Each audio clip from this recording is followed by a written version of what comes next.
Clément, aujourd'hui, on va parler de Kim Glow. Exactement. Je ne sais pas si vous connaissez Kim Glow. C'est une candidate de télé-réalité qui a participé à la fois aux Anges et aux Marseillais. Elle a 1 million d'abonnés sur Instagram, c'est Waouh. important. Et ce week-end, sur TikTok, elle a posté cette vidéo. Aujourd'hui, tu peux pas t'amuser à faire des guerres avec la bombe nucléaire. Tout le monde, toute la planète, elle crève d'un coup. Donc, ils ont créé ce virus pour que les plus faibles y crèvent. C'est une sorte de... Comme le truc qu'on étudie à l'école, là, comment ça s'appelle? Les camps de concentration. Ben voilà. En gros, là, c'est une guerre pour les plus faibles. C'est horrible, mais c'est vrai. Non, mais j'ai un moment de lucidité, là, quand j'y pense, mais c'est une évidence, en fait. La planète est surpeuplée, ça va mal. Là, avec les personnes âgées qui meurent, ça va alléger les caisses de retraite pour l'État. Oh, mais c'est trop une évidence, en fait. Voilà, donc vous avez bien entendu, le coronavirus comparé au camp de concentration, conceptualisé comme une arme biologique visant à réduire la population mondiale. Retenez bien ces éléments, on y revient dans un instant, car aujourd'hui, on s'intéresse à cela, à la rhétorique complotiste. Avec la crise de Covid-19, on a vu fleurir nombre de théories qui relient le virus à l'existence d'un complot mondial, quel qu'il soit. Hélas, le succès de ces théories est indéniable. Fin mars, il y a eu un sondage IFOP pour la Fondation Jean Jaurès et l'Observatoire du conspirationnisme qui montrait que plus d'un Français sur 4, en tout cas plus d'un sondé sur 4, pensait que le Covid avait été élaboré en laboratoire, en dépit des nombreux démentis de la communauté scientifique à ce sujet. Ces théories, elles se diffusent par les réseaux sociaux où les vidéos peuvent vite devenir virales. On a un deuxième exemple avec Emma Cruzy. Emma Cruzy, c'est une modeste influenceuse suisse. Elle a 20 000 abonnés sur Facebook. Mais début mai, elle a posté la vidéo suivante qui a été vue plus d'1,5 million de fois sur Twitter. Engagez-vous à refuser d'être testé. Les tests, tous les spécialistes le disent. Arrêtez les mainstream, arrêtez les médias dominants. Allez voir les médecins qui parlent aux États-Unis, en Europe, en Asie et qui disent les tests ne sont pas fiables. Ils sont là uniquement pour vous mettre un tracking sur votre identité numérique qui a déjà pris cours il y a longtemps. Ouvrez les yeux, informez-vous. Vous ne sentez pas l'énergie d'aller dehors? Très bien, refusez le vaccin.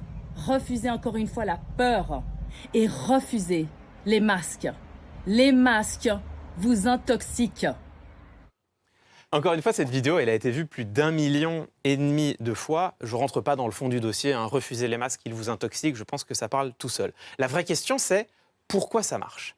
Eh bien, ça marche parce que la rhétorique est efficace. Déjà, chez cette jeune femme, il n'y a pas une once d'hésitation, il n'y a pas une trace de doute. Et ça, c'est quelque chose qu'on connaît très bien. Quelqu'un qui paraît très convaincu, il en devient immédiatement très convaincant. Et puis, on a une deuxième chose, c'est un travail intense sur les émotions. Cette jeune femme, elle montre beaucoup de colère, elle suscite de la peur, qu'elle invite d'ailleurs ensuite à rejeter. Et elle fait cela au moment même où, tous les sondages nous le montrent, la population française ressent ces deux émotions-là, de la peur à l'égard du Covid et de la colère à l'égard du gouvernement. C'est donc une période propice à la diffusion de ces théories complotistes. Mais ces théories, elles ne viennent pas de nulle part. Il y a bien des gens qui les font circuler. Et à cet égard, la semaine dernière, il y a eu un événement intéressant sur YouTube, un live de plus de 2h15 qui totalise aujourd'hui plus de 500 000 vues et qui a rassemblé 4 figures de ce qu'ils appellent eux-mêmes la médecine non conventionnelle. Alors parmi eux, en haut à droite, on a Thierry Casasnovas qui a affirmé en juillet 2018 que, je cite, « Le recours à la chimiothérapie est une chose totalement fausse qui fait partie du marketing du cancer ». Fin de citation. Et puis en bas à droite, on a Christian Thalschaller, un médecin suisse qui conteste que le sida soit une maladie contagieuse et qui en 2009 a publié un livre intitulé « Vaccin, un génocide planétaire ». Écoutons ce que ce dernier a à nous dire du coronavirus. On s'est fait vraiment enfariner d'une manière colossale. C'est inouï ce qu'ils ont réussi. Créer des camps de concentration individuels où chacun est bloqué chez lui, c'est quand même chapeau. Mais ce qu'il faut réaliser, c'est que nous avons des dirigeants qui ont des plans à côté desquels Hitler est un enfant de cœur. Parce que l'eugénisme proposé par Kissinger, Bill Gates et les autres, c'est qu'ils veulent vraiment diminuer la population. Et ils le disent ouvertement. Bill Gates, moi j'ai encore vu là, dans une conférence, il dit « Oui, il faut absolument diminuer cette population ». Il le dit. Et d'autres aussi. Donc, c'est une petite équipe qui parle high-tech, les satellites de la 5G, etc. Ils ont des vues absolument nocives. Donc, on retrouve la ligne argumentative qu'on avait chez Kim Glow tout à l'heure et qui juxtapose coronavirus, camp de concentration et volonté de diminuer la population mondiale. Mais en plus, on a un grand fatras autour de ça qui associe en vrac les vaccins, Bill Gates et les satellites de la 5G.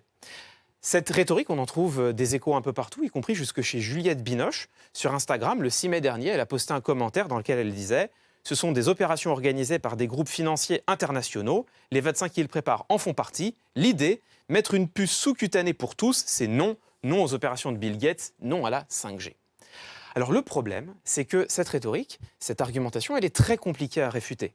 D'une part parce qu'une partie de ces éléments font référence à des faits réels, mais présentés de manière biaisée et détournée. Et ça, c'est la force du complot. Il faut quelques secondes pour l'énoncer, mais il faut des heures pour le réfuter.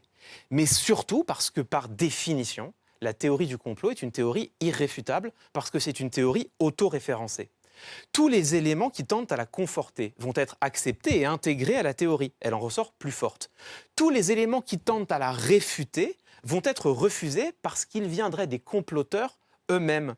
En d'autres termes, les arguments qui contredisent les théories du complot deviennent une preuve de l'existence d'un complot et finissent donc aussi par renforcer la théorie. C'est pile je gagne, face tu perds. Et c'est bien le problème de cette chronique. Elle ne peut au fond convaincre que les convaincus. Ceux qui croient en l'existence d'un complot mondial refuseront en bloc tout ce que je viens de dire au motif que je serai un porte-voix au choix du gouvernement, du grand capital, de l'OMS, voire du lobby sioniste. Et donc je termine sur ce paradoxe d'une chronique qu'il était, je crois, nécessaire d'écrire, mais qui me paraît également impossible à conclure.